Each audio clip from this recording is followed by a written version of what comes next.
Bonjour, on se retrouve pour une vidéo où je vais vous montrer des produits que j'utilise quasiment au quotidien pour entretenir la peau du visage.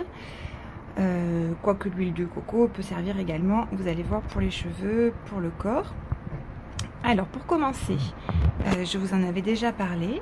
On va commencer comme si on était maquillé et que l'on veut se démaquiller. Au lieu d'utiliser des cotons, j'ai une lingette comme ceci, qui est une lingette réutilisable.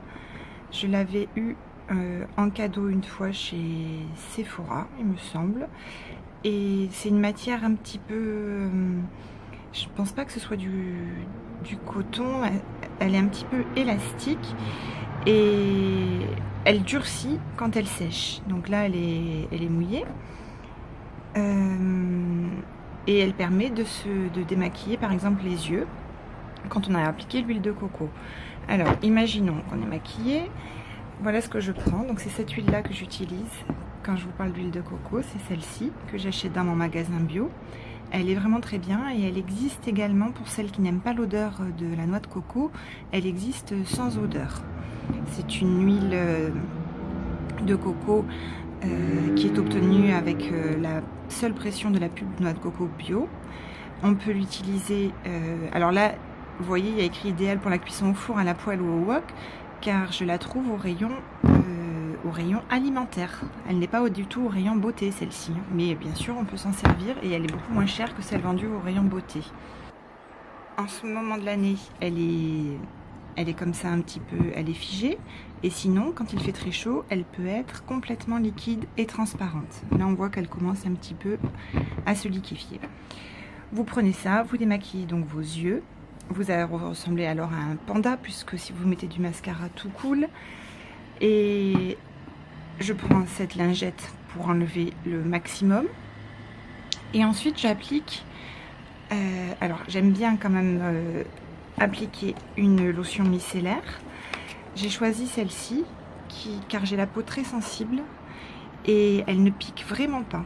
C'est celle de chez Garantia. J'achète toujours l'éco-recharge, je n'ai pas le flacon, donc je la mets dans un flacon d'un autre produit que j'avais qui fait 400 ml. Et elle est composée à 95% celle-ci de produits biologiques, me semble, que je vous dise pas de bêtises. Alors elle est faite avec des jeunes pousses d'orge bio qui sont riches en polyphénol et en antioxydants. Elle nettoie et démaquille parfaitement sans rinçage. Alors moi par contre je la rince, donc il y a vraiment 95% d'ingrédients d'origine naturelle. Il n'y a pas écrit biologique et elle convient aux porteurs de lentilles et aux peaux sensibles. Il n'y a pas de parabènes ni de phénoxyéthanol. Voilà, ça permet de... ça se recycle. Et le bouchon, on le met dans une autre pochette. Ah, pardon, un hélicoptère qui passe. Pardon pour le bruit. Alors, donc moi après je rince ma lingette, j'enlève le surplus avec l'eau micellaire. Et ensuite, j'aime bien quand même bien nettoyer mon visage une dernière fois. Et j'utilise cette mousse d'eau nettoyante de la marque Sanoflore qui élimine vraiment tous les résidus. Il y a à l'intérieur du bleuet, de l'hydrolat de bleuet, qui apaise vraiment la peau. Elle, soi-disant, aussi élimine les particules de pollution. Moi, j'habite dans une ville qui est, je trouve, de plus en plus polluée. Et on le voit quand on enlève, d'ailleurs, même quand on se maquille pas le soir et qu'on passe seulement de l'eau micellaire, on voit vraiment que, malheureusement, on a des traces de pollution sur la peau.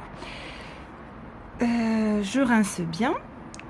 Pour enlever l'eau, l'effet de l'eau calcaire, j'utilise de l'hydrolat, soit de l'eau florale pardon, de lavande bio, ou alors également, alors l'odeur est moins agréable mais c'est vraiment bien pour les paupières, pour les yeux fatigués, et ça convient aux peaux sensibles, c'est de l'eau florale de bleuet messicole bio qui est vraiment très très bien. Par contre l'odeur franchement ça pue, il n'y a pas d'autre mot, mais c'est très efficace. Quant à la lavande bio, elle est très bien pour purifier, matifier la peau. En cas de peau un petit peu brillante sur la zone T, ben, elle permet de matifier. Et si vous avez vraiment la peau très très sèche, je vous conseille l'eau florale de fleur d'oranger, qui est vraiment très apaisante et plus hydratante. Voilà, là ma peau, je pense à ce niveau-là, est très propre. Des fois, j'utilise aussi, ça c'est plutôt le matin quand je ne suis pas maquillée, je me lave avec ce que je vous ai, mon savon de Marseille, le Sérail. Voilà, ce gros cube de 300 grammes. Mais bon, là on parle plutôt de la routine du soir. Au niveau des huiles que j'applique sur le visage ensuite, pour le contour des yeux, j'applique une goutte d'huile de calophylle qui permet pour les personnes qui ont des cernes, voilà, moi j'ai des cernes assez marquées, des cernes un peu foncées, de les éclaircir puisque ça relance vraiment la circulation sanguine. Quant à l'odeur, là aussi elle est spéciale, ça ressemble à du curry. Donc si vous n'aimez pas, c'est certain que ce n'est pas évident, à ne surtout pas mettre dans les yeux, donc vraiment appliquer tout doucement sur le cerne.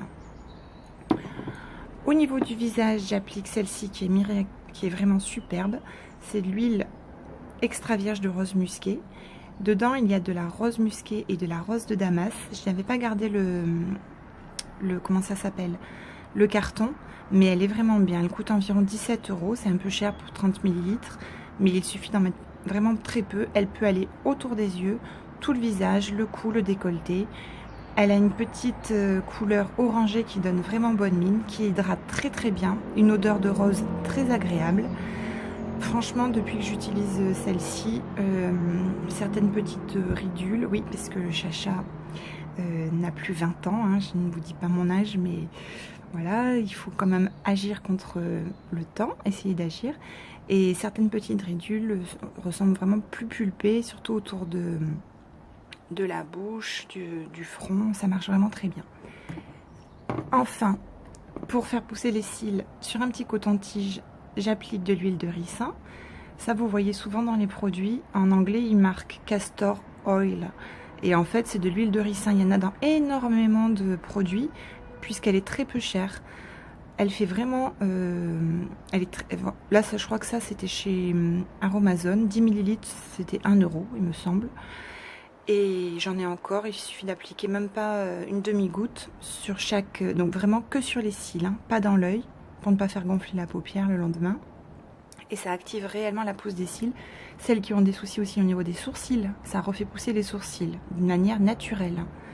Enfin, dernier petit secret de beauté, l'huile de rose musquée du Chili existe en capsule. Alors je vais vous les montrer. Les voici. Donc c'est vrai que ça a cette odeur un petit peu orangée comme je vous disais.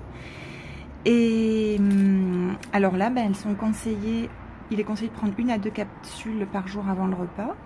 Et elles permettent d'entretenir la jeunesse et la vitalité des tissus cutanés. Et protègent aussi la structure de l'ongle et du cheveu. Ça permet vraiment, quand le temps est sec ou bien quand on a des marques de déshydratation, même au niveau des jambes, vous savez, quand on sort de la douche et que c'est tout sec, ben là vraiment il y a des résultats. Il y a dedans de la rose musquée et aussi de la vitamine E qui sert, je pense, de conservateur.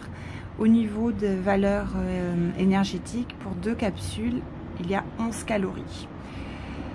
Il n'y a pas de sel à l'intérieur. Et quand on prend 2 capsules, on a 1 gramme d'huile végétale de rose musquée du Chili.